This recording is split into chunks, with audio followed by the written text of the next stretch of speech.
no vamos a bajar el ritmo, especialmente no ahora, después de todas las batallas que hemos ganado juntos.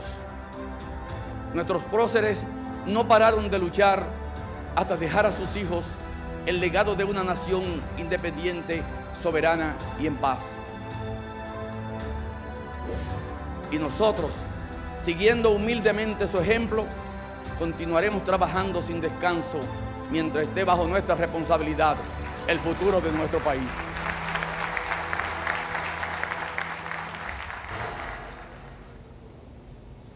Continuamos aquí evaluando el discurso, la rendición de cuentas del presidente de la República hoy ante el Congreso Nacional.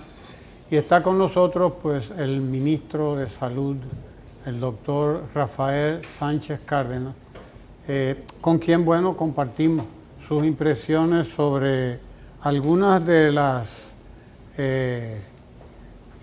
cifras que presentó el presidente, de los datos que presentó el presidente hoy para el sector salud. Doctor Rafael Sánchez Cárdenas, bienvenido aquí a este panel de evaluación y de comentario de lo que ha sido el discurso del presidente de la República hoy ante el Congreso.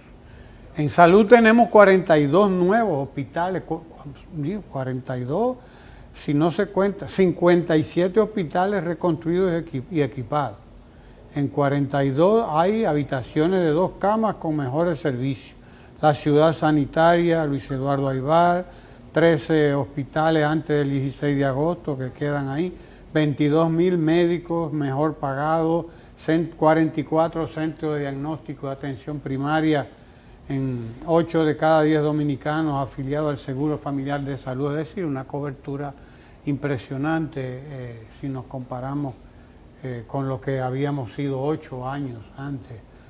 Bienvenido, cuéntenos cuáles son sus impresiones. Bueno, muchas gracias, Ramón. Yo creo que este discurso del presidente pone en contexto no solamente el campo de la salud, como tú has descrito, que tiene realizaciones importantísimas que van desde la infraestructura hospitalaria moderna que se ha creado en todo el territorio nacional y los 57 hospitales que se completarán antes de la entrega del presidente ya estarán completos. Antes de agosto. Se han entregado 42 de ellos y ahora en marzo, abril, prácticamente todos los meses estaremos inaugurando nuevos hospitales para completar la plantilla que se había comprometido el presidente. Algunos de ellos que tienen una trascendencia regional importante, como es el Cabral Ibáez y el Arturo Grullón en Santiago. Así es que el discurso pone de relieve logros tangibles que nunca se habían dado, como es la baja de la mortalidad materno-infantil en la República Dominicana, a un nivel en que de 104 por cada 100.000 nacidos vivos que teníamos de mortalidad materna, prácticamente hemos bajado a 91, es decir, una baja de casi 14 puntos a la mortalidad materna, que es un golpe importante. Igualmente, la baja, como él explicaba, de 18 a 12 de la mortalidad infantil, que son 2 indicadores de los más importantes a la hora de valorar los niveles de equidad de una sociedad. Por décadas estos datos nunca habían cambiado y ahora en un solo año le estamos bajando 14 puntos a la mortalidad materna cuando los ODS o Objetivos de Desarrollo Sostenible plantean que para el 2030 debemos estar en un total de 70 muertes maternas por cada 100.000. De modo pues que si nosotros somos capaces de mantener sostenidamente 12, 13, 14 puntos por cada año, vamos a cumplir en 3, 4 años los objetivos, es decir, 5 o 6 años antes del 2030 cuando deben cumplirse esto. Pero yo quiero resaltar algunas cosas porque van... Habitualmente la gente cuando habla de salud piensa que salud es solamente hospitales y médicos. Y resulta que la producción de salud es una actividad colectiva e intersectorial. El elemento que se usa habitualmente para esto es el marco epidemiológico. nosotros vamos moviéndonos en base a estas políticas que el presidente ha presentado hoy, los resultados, desde un marco epidemiológico de infecciosa a un marco epidemiológico de enfermedades crónicas, con controles en la mortalidad materno-infantil y otros indicadores adicionales como son mejora del empleo, mejora de la vivienda, que son parte de la salud, mejora de la seguridad social como elemento de inclusión y protección. Es decir, todo ese complejo que el presidente describía hoy en su discurso forman parte del conjunto de acciones de salud en la República Dominicana. La mejora del agua. Por eso vemos menos gastroenteritis, menos diarrea en la República Dominicana, porque la calidad del agua hoy tiene un 88% de cloración, la que consume la población. Ya no están andando en rigolas y ríos, sino que se está supliendo agua tratada. Por otra parte, yo quiero resaltar un elemento clave de este discurso. Lo que el presidente ha presentado es la correlación entre un programa de gobierno que se presentó en 2012 y los resultados 8 años después de la oferta que se ha dado y la labor que se ha hecho. Todos los indicadores indican sobrepaso de las ofertas que el presidente había hecho.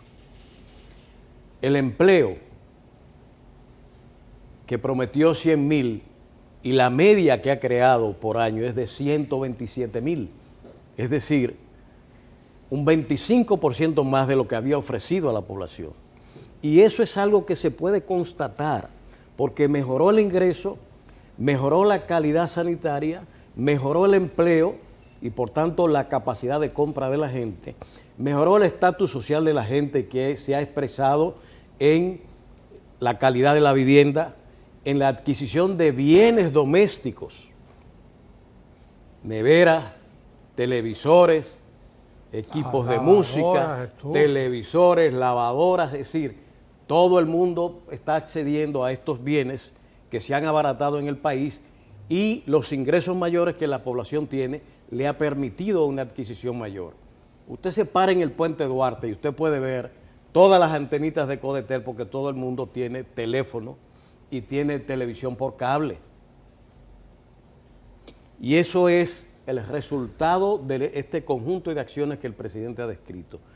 Hay un crecimiento de la clase media, una reducción a la mitad de la pobreza nacional y de la pobreza extrema, lo cual indica que tenemos una modificación de la composición social dominicana con un incremento de la clase media, que es la que usted ve que está haciendo los tapones en todas las ciudades dominicanas, esencialmente en la capital. Es de vehículos privados todo. Ya no son las guaguitas ni los carritos de concho los que están haciendo barbaridades, sino gente que anda en su propio vehículo, y que son tantos y es tanta la gente que ha adquirido vehículos que está produciendo este cambio que el presidente y esa economía que habría que tomar en su presentación. Mire, cuando la gente habla de salud y hasta las cifras como son manejadas, tienden a ver cuántos enfermos hay y cuántos hubo. No se ve nada, la parte de cuántos pudo haber. Exacto. Porque hay un cambio y habrá un cambio del perfil de salud. Probablemente ya está teniendo lugar ese cambio desde el momento en que usted tiene una población de 1,5 millones de niños y niñas comiendo bien en la escuela. Es algo que es bueno resaltar de lo que el presidente ha dicho en el discurso. Cuando hablaba del desayuno, almuerzo y la merienda, de la cantidad de niños que se han incluido ahora en las nuevas aulas, que se han más que duplicado, de todo lo que se había construido desde la fundación de la República, el presidente construyó más escuelas que esos años de fundación de la República, que la República tiene. Cuando se evalúa la educación, siempre se hablaba del bajo rendimiento escolar, del abandono escolar de los estudiantes. pero nunca se buscaba que buena parte de ese bajo rendimiento escolar que tenían los estudiantes tenía que ver con factores sociales, que es lo que este nuevo modelo de tanda extendida está trayendo a los dominicanos. Es decir, había bajo rendimiento, había abandono escolar, porque los niños tenían hambre, los pobres, porque no tenían libros, porque no tenían mochilas, porque no tenían uniformes, porque no tenían zapatos. Es decir, un conjunto de factores sociales que con este modelo se le quita de encima a las familias y a los estudiantes y que le permite, con una dotación alimentaria diferente y de acompañamiento, un rendimiento mayor. Y a corto tiempo yo pienso que vamos a estar recogiendo los frutos de esta revolución educativa que se ha producido en la República Dominicana con el cumplimiento de la ley educativa del 4%. Dato demoledor. La inversión por estudiante en la República Dominicana en el 2002 andaba por alrededor de los 15,000 pesos. 10, 15,000 pesos. La inversión por estudiante en la República Dominicana. Hoy esa inversión anda entre 80 y 90,000 pesos por estudiante. Así es. Estamos hablando de algo realmente astronómico, algo realmente demoledor. Y hablando de salud, nosotros tenemos que pensar en el 911, que Así cambia el paradigma de las emergencias. Usted puede hablarnos un poco de esas cosas. Justamente el sistema de salud es la articulación de varios subsistemas. El 911 es un componente más de ese sistema nacional. Antes del 911, la gente ¿qué hacía? Montaba en una camioneta, en un motor o en cualquier vehículo posible o en animales a sus enfermos para llevarlos a los hospitales. El 911 no solamente acude rápido, sino que aquellas personas que tenían la posibilidad de pagar o que acudían en búsqueda de una ambulancia tenían que pagar 5,000, 6,000 y 7,000 pesos por el servicio de una ambulancia. El 911 no solamente llega a tiempo cuando hay una emergencia sanitaria, sino que además es gratuita y le conduce inmediatamente a un centro de salud en el cual reciben la atención debida. Hay un cambio extraordinario porque el 911 no solamente da la atención en salud, sino que con el sistema de seguridad de cámaras que se han instalado, está mejorando la información disponible por las autoridades para aumentar la seguridad. Y en los sitios donde se ha instalado el 911, se ha reducido significativamente la delincuencia. Por eso el indicador que el presidente ha dado de cómo en el 2012 la tasa de homicidio era de un 24 a 25% y hoy ha bajado a prácticamente 15%, lo que significa una baja significativa que ha colocado a República Dominicana como uno de los países más seguros de la región. El 911, por tanto, provee servicios para la salud, de asistencia, provee servicios de reforzamiento de la vigilancia por la seguridad y provee también asistencia para la vigilancia del tránsito. Es decir, es una canasta de servicios que se articulan en el que todas las agencias interactúan para prestar asistencia a los ciudadanos y mejorar la salud en estos casos. SENASA, cobertura de salud. Estamos hablando de la cobertura. Estamos hablando de salud, seguridad claro, social de ahora, seguridad social. que es el otro elemento del sistema importante. 8 de cada 10 dominicanos. Exactamente. Es decir, prácticamente el 80% Alguien de los decía dominicanos que tenemos una cobertura mayor que en Estados Unidos, que no llega al 80% de la población. Bueno, esa era una de las preocupaciones del presidente Obama. Exacto. Y el Obamacare lo que buscaba era precisamente resolver el problema de unos 55 millones de estadounidenses que no tenían seguridad social. Y el Obamacare logró incorporar unos 29 millones con ese programa, que en la medida en que se ha ido desarrollando, pues ha venido ofreciendo soluciones. Aquí nosotros hemos saltado del viejo sistema de la seguridad social, que habían jubilaciones de 10 pesos, 15 pesos y 20 pesos, a una seguridad social más moderna y que ofrece mayor cobertura. Tenemos el 75% ya con 80% de la población prácticamente en la seguridad social. Y SENASA, con el sistema subsidiado, ha incorporado prácticamente a la mayoría de la población que no tiene valor adquisitivo, dándole protección para acceder a servicios de salud. Esto es un cambio paradigmático en el sistema sanitario dominicano.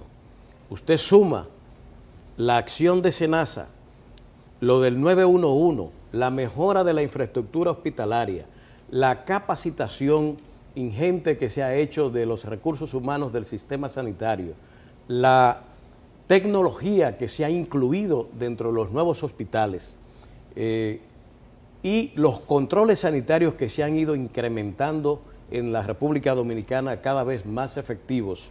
Y quiero señalar algunos de esos elementos.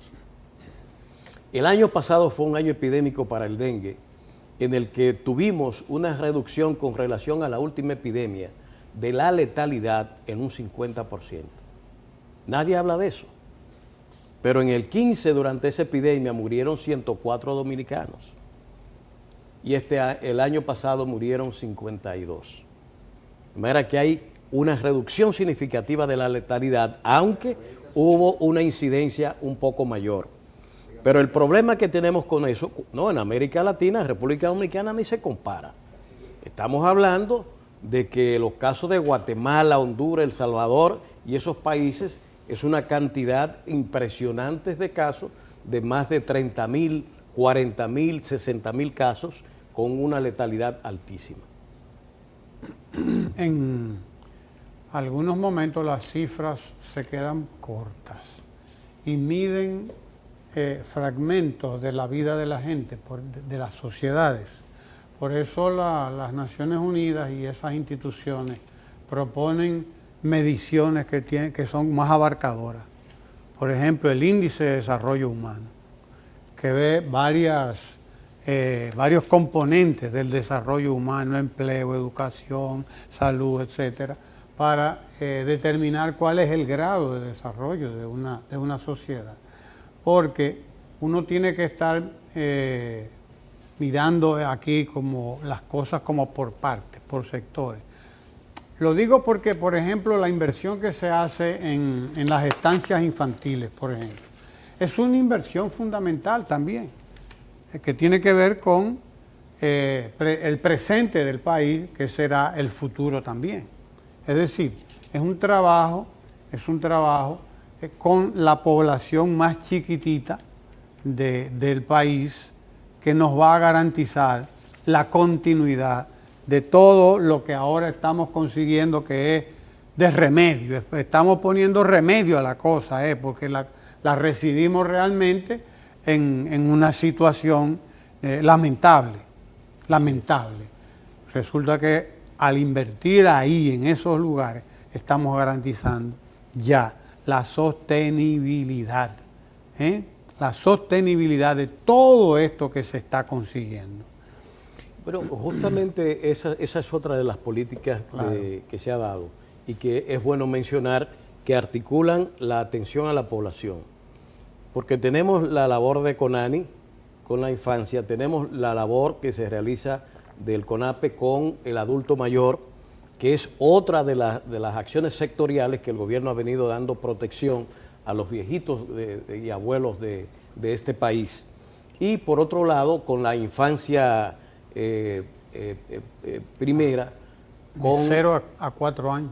De 0 a 4 años con las estancias infantiles. Es ese conjunto de medidas, fíjense, que va produciendo la acción envolvente de mejora de las condiciones de salud del pueblo dominicano, que ha aumentado sus expectativas de vida en 3 puntos durante este gobierno. Lo que significa que el efecto de cuando la expectativa de vida de un dominicano era de 70, ahora está en unos 74 años. De manera que ha subido esas expectativas de vida porque han mejorado las condiciones de prestación de servicios múltiples e intersectoriales, desde el ingreso, la vivienda, la prestación de servicios hospitalarios, la atención a la infancia, la atención al adulto mayor y la seguridad social. Todos esos componentes son los que están dando el cuadro que el presidente ha descrito hoy como uno de los grandes logros que ha posicionado la República Dominicana. Hay un indicador que el presidente señaló, que es el índice de Gini, que a su llegada al gobierno era de 0.48 y que ha bajado a 0.41.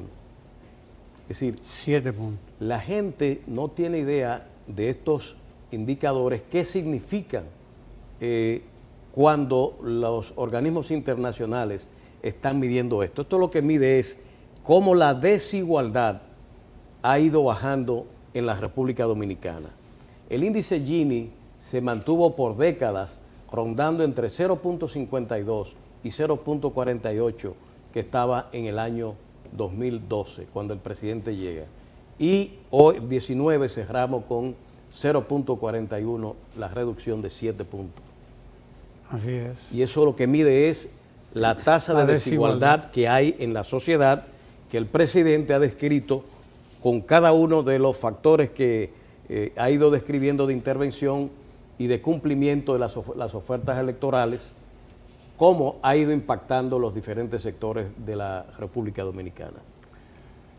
Doctor, hemos entrado en una etapa importante en los días recientes. Hay un tema que no es del discurso del presidente, pero del cual uno no puede estar con el ministro de Salud y dejar de preguntarle las políticas que se están desarrollando para darnos cuenta, ¿no?, de qué es lo que se está haciendo en lo que tiene que ver con la preparación del país para la probable presencia en algún momento del coronavirus y su impacto, que sabemos que la economía mundial ya está siendo impactada en algunos lugares, particularmente en China, ¿no? Particularmente en China, pero ya no solamente en China. Es decir, tenemos que saber qué se está haciendo en la República Dominicana a la luz de eso que está ahí.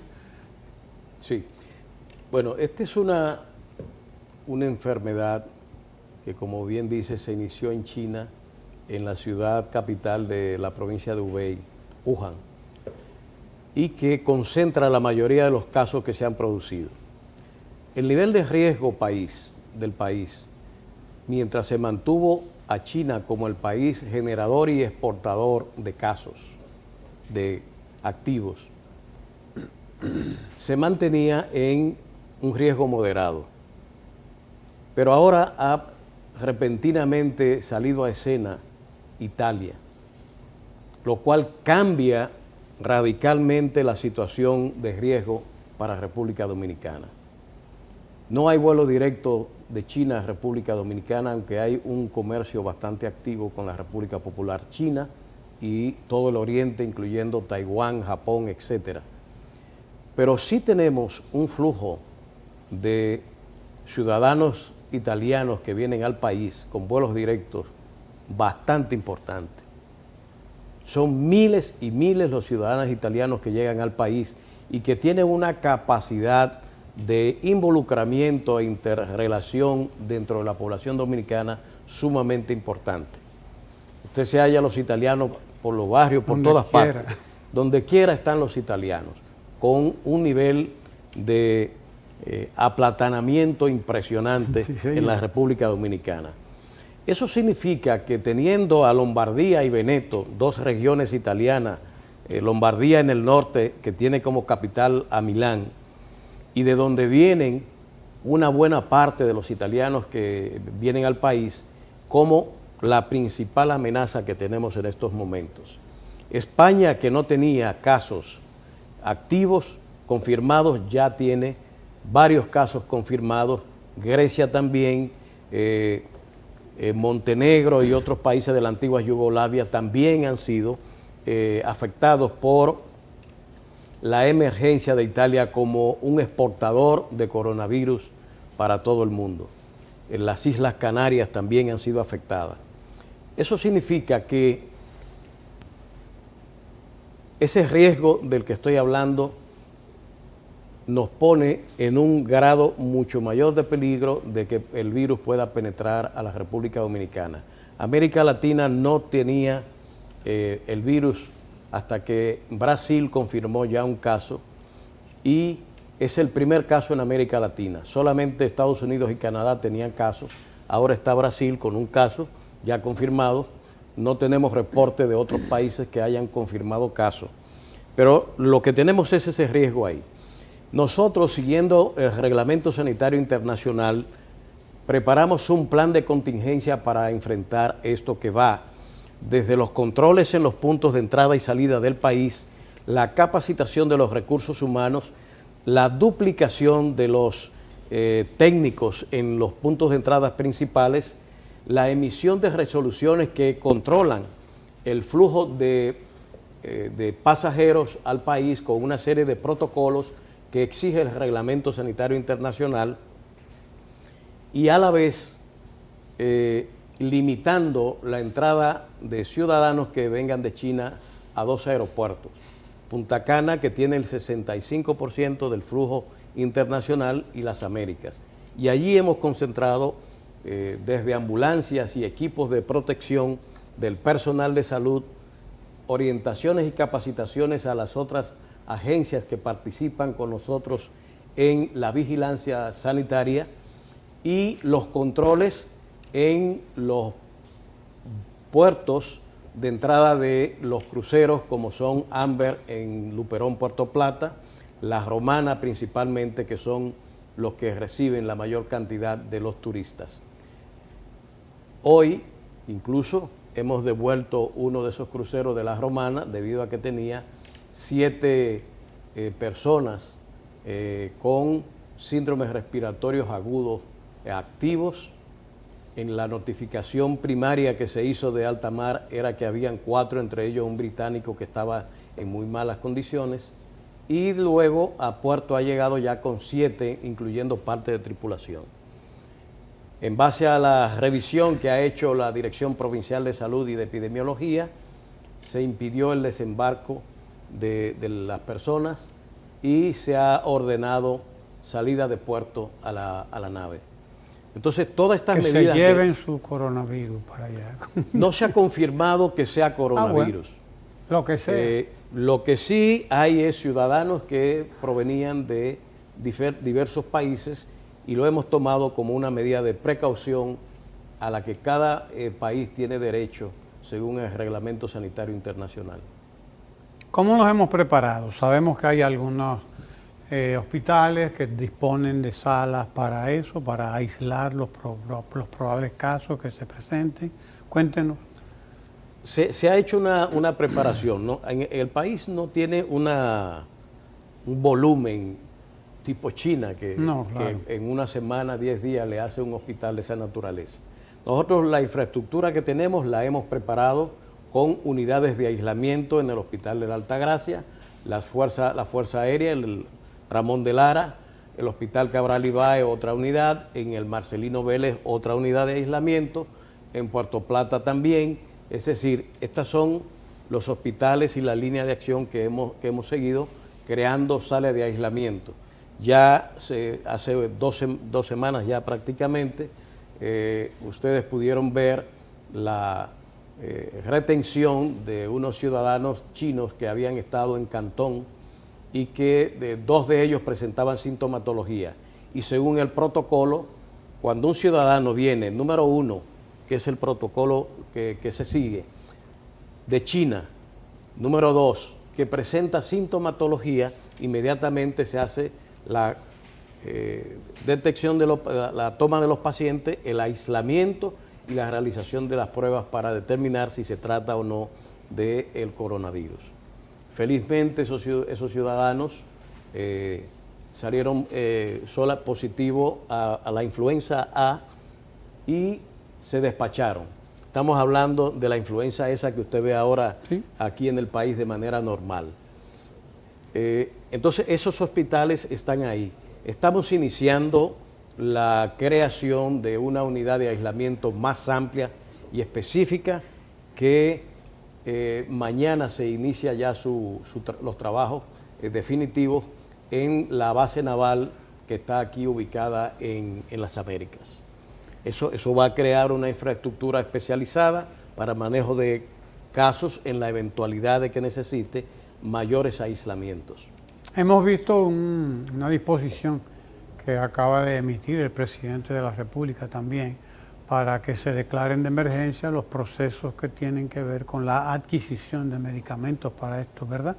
Sí. Explíquenos un poco de qué se trata. Bueno, los insumos que se necesitan en acciones de este tipo, sobre todo ahora con esta nueva focos de infección en Italia, todos esos insumos, si se hace la adquisición por medio de la Ley 340 de compras y contrataciones, son licitaciones que toman bastante tiempo. Estamos hablando de 3-4 meses de tiempo para poder tener los insumos a mano. El decreto lo que hace es poner una disposición de excepción a la ley para que el sistema de salud pueda disponer de los insumos necesarios y la acción inmediata para la profundización que tenemos que hacer en estos momentos. Nosotros estamos mediante esto adquiriendo unidades de aislamientos ya incluso móviles que se están preparando, se están adquiriendo también unidades de aislamiento para camillas en la cual los pacientes detectados se meten en esa camilla aislada de manera que el proceso de contaminación se pueda reducir y se llevan a las salas de aislamiento o a los hospitales ya para tratamiento clínico cuando la sintomatología ya implique mayores daños a la salud. En todo caso, conviene recordar, primero, que no tenemos todavía reportado ningún caso en la República Dominicana. Todo lo que se está viendo aquí ahora se trata de la influenza, las gripes estacionales típicas de enero, febrero, marzo, que tenemos en el país cuando viene el frío. Y entonces, por donde quiera que usted se mueve, lo que usted ve es influenza A, esencialmente. Número 2, que tenemos espacios habilitados para los casos que se pudieran presentar, pues aislarlos ahí en el hospital. Es bueno entender lo siguiente sobre esto. España, ahora con el inicio, confinó un hotel entero ante un caso detectado. Lo que significa que, imagínese usted un hotel, sacarlo, ¿dónde lo vamos a meter? Sí. Es mejor sin ser ahí. China. Entonces, por eso, un país, la novena economía del mundo, lo que hace es que tome el hotel, se cierre el hotel y empieza el manejo intra-hotel del caso que se tenga ahí cuando son procesos, digamos, que ameriten el aislamiento, porque están presentando sintomatología.